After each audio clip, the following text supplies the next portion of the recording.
Google AdSense द्वारा कमाया हुआ पैसा बैंक अकाउंट में कैसे आता है? जब बैंक अकाउंट वहाँ पे मेंशन करते हैं, बैंक अकाउंट का जो नंबर होता है वो मेंशन करते हैं, ऐड करते हैं, तो उस समय मांगता है स्विफ्ट कोड।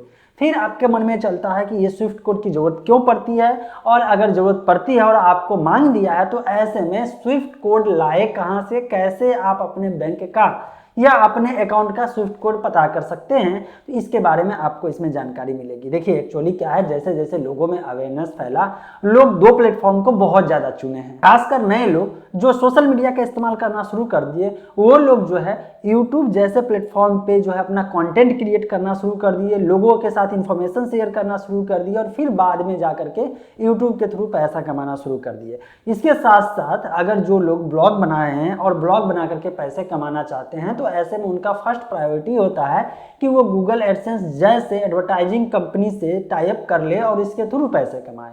अब चाहे यूट्यूब वाला एडसेंस से हो या ब्लॉग वाले एडसेंस से हो, दोनों एक ही एडसेंस होता है। और ऐसे में अगर आपका अर्निंग डैशबोर्ड में शो कर रहा है, जो कि मिनिमम थ्रेशोल्ड होता है $100, जिसके बाद ही आपके बैंक में पैसा आएगा, तो बैंक में पैसा आने के लिए कुछ इंस्ट्रक्शन होते हैं, कुछ स्टेप्स होते हैं।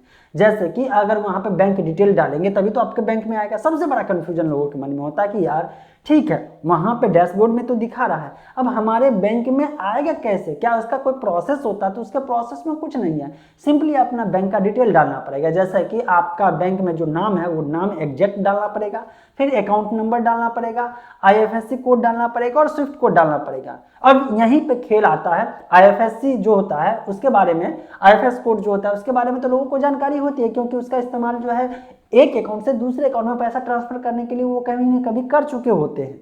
लेकिन स्विफ्ट कोड का इस्तेमाल पहली बार कर रहे होते हैं, तभी कंफ्यूजन हो जाता है। और खासकर जब कोई बंदा जाता है अपने बैंक में, जाता है बैंक मैनेजर या बैंक के स्टाफ से पूछता है कि इस ब्रांच का स्विफ्ट कोड क्या है, स्टाफ कहता है मुझे नहीं मालूम, इस ब्रांच का कोई स्विफ्ट कोड नहीं है, ये स्विफ्ट कोड क्या होता है? तब थोड़ा सा दिक्कतें हो जाती है लोगों के साथ कि यार जिस बैंक में आपका अकाउंट है, सपोज दैट आपका अकाउंट है, अब बैंक वाले बोल रहे हैं कि स्विफ्ट कोड है नहीं तो पैसा मंगाएंगे कैसे? और ये सच्चाई है कि जब तक स्विफ्ट कोड नहीं होगा पैसा नहीं आएगा आपके अकाउंट में। स्विफ्ट कोड दोस्तों क्यों जरूरत पड़ती है, इस बात को समझिए। IFS कोड समझते हैं, IFS कोड की जरूरत क्यों पड़ती है? एक बैंक से, मान लीजिए कोई बैंक है, एग्जाम्पल ले लेते हैं, आपका बैंक अकाउंट जो है SBI में है, राइट, और आपके दोस्त का बैंक अकाउंट जो है PNB में है। अब आप किसी और ब्रांच में खोले हुए, आपका दोस्त किसी और स्टेट में और PNB में अकाउंट ओपन करके रख रहा है। अब आप जो है अपने बैंक अकाउंट से पैसा ट्रांसफर करना चाहेंगे उसके बैंक अकाउंट में, तो ऐसे में यहाँ पे IFS कोड की इसलिए जरूरत पड़ेगी।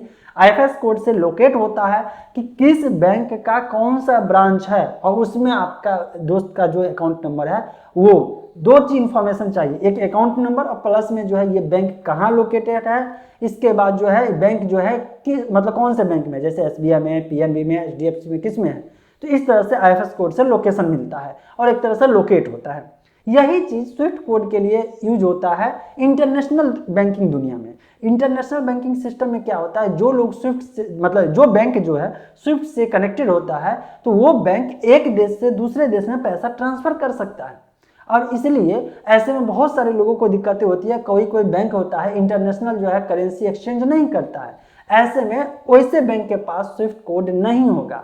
अब आपका बैंक है जो कि पॉपुलर बैंक होगा, SBI, PNB, HDFC, Canara bank या जो भी होगा, मतलब जो भी पॉपुलर बैंक होगा, वो सबके पास अपना स्विफ्ट कोड होता है। लेकिन कभी कभी मैनेजर से जब पूछते हैं तो वो कहता है कि नहीं, इस ब्रांच का कोई स्विफ्ट कोड नहीं है। तो ऐसे में क्या करें?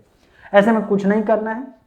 जो बैंक में आपका अकाउंट है ना, उस बैंक का पूरे इंडिया में किसी भी ब्रांच का स्विफ्ट कोड अगर पता चल जाता है, मैनेजर से ही पूछ लीजिए, कहीं इस ब्रांच में नहीं होता है काम, कोई बात नहीं है, किसी न किसी ब्रांच में तो होता होगा ना पूरे इंडिया में, उस ब्रांच का स्विफ्ट कोड पूछवा लीजिए मैनेजर से कह करके या स्टाफ से कह करके, वही स्विफ्ट कोड अगर आप डाल देंगे तब भी पैसा आ जाएगा।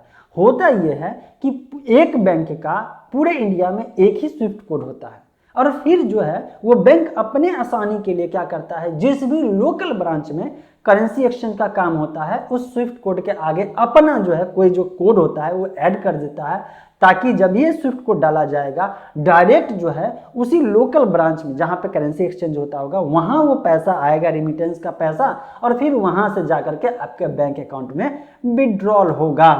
जैसे कि मान लीजिए कि HDFC का एक एग्जांपल लेते हैं, प्राइवेट बैंक है और इस मामले में करेंसी एक्सचेंज के मामले में बहुत फास्टली परफॉर्म करता है।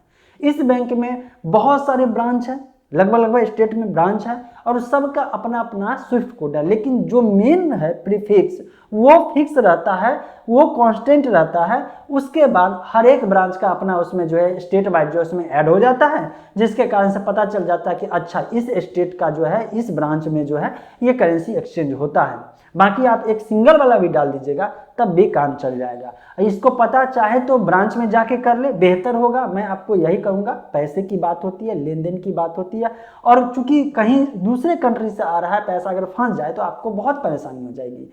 ऐसे में भाई ऑनलाइन के ज़्यादा विश्वास करने से बेहतर है कि आप जाए लोकल ब्रांच में जाए और मैनेजर से जा करके स्विफ्ट कोड की जानकारी ले ले, बेहतर होगा। अगर वो देता है और ऑनलाइन चेक करते हैं दोनों मैच कर जाता है, बहुत अच्छी बात है। नहीं मैच करता है फिर भी जो ब्रांच मैनेजर देता है उसको ही आप सही मानिएगा।